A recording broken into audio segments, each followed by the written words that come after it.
U jednom od najljepših gradova na Jadranu, dogodila se tragedija koja je potresla čitavu zajednicu.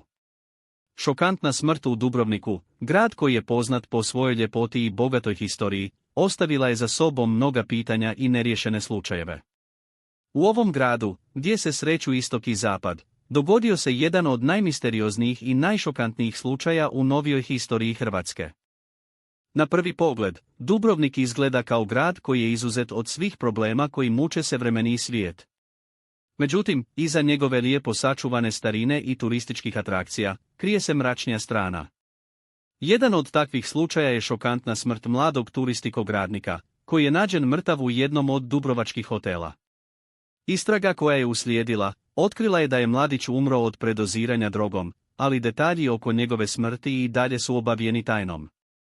Kao što smo već navikli, u svakom takvom slučaju, postoje mnoga pitanja bez odgovora. Kako je mladić došao do droge? Je li bio sam ili je nekome pomogao? Kakav je bio njegov odnos sa ljudima oko sebe? Sve ovo su pitanja koja i danas ostaju bez odgovora, a istraga još uvijek nije dala nikakve zaključke. U dubrovačkoj zajednici, ovaj slučaj je izazvao veliku buru.